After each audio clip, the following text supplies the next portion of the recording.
இந்த இடத்துல வலி இருக்காப்பா? ஆமா டாக்டர், அங்கதான் விண்ணு விண்ணுங்குதுங்கறியா. வேற என்ன செய்யுதுப்பா?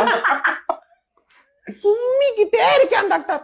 ஓலப்பையில ஒண்ணு கடிச்சு விட்ட மாதிரி மூக்குல இருந்து சளி லொட லொடன்னு கொடம் கொடமா ஒழுகுது இவனுக்கு. அது போக காலு அப்பப்போ வலிக்குதுங்கறியா. ஒரு 4-5 தடவை தும்பிருப்பேன் டாக்டர். அம்மா ஒண்ணுன்னா 4 சொல்லாதம்மா. போய் சொல்றான் டாக்டர். காலையில இருந்து 3 கட்டுமா நினைச்சு விட்டியா. சரி, உன் பேர் என்னப்பா? சின்ன விக்னேஷ். வயசு? 25 வயசு. மாத்திரை கொடுத்தா அதையாவது அவன் சாப்பிடுவானா இல்ல அதையும் அவனுக்கு பதிலா நீங்க சாப்பிடுவீங்களா? ஏன்பா 7 வயசாகி போச்சு, இன்னும் எதை கேட்டாலும் அம்மாவே பாத்துட்டு மிச்ச நேரம்லாம் வாய்க்கிலேயே பேசான். இப்ப என்னமா முட்டிக்கிட்டு இருக்கிற மூத்திரத்தை அடக்கிட்டு உட்கார்ந்து இருக்கிற மாதிரி அடங்கி உட்கார்ந்துருக்கான். டேப்லெட் எல்லாம் போட்டுக்கப்பா.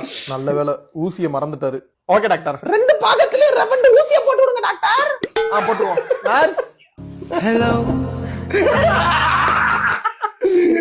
என்னடா ரியாக்ஷன் இது? சூரா குத்தாண்டாரு.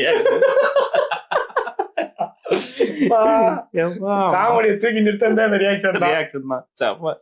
சூப்பரா இருந்தது. வச்சு செய்யறாங்களா பாவம் அம்மா. ரேவண்ட் ஊசியா போட்டு விடுங்க அப்படின்றாங்க.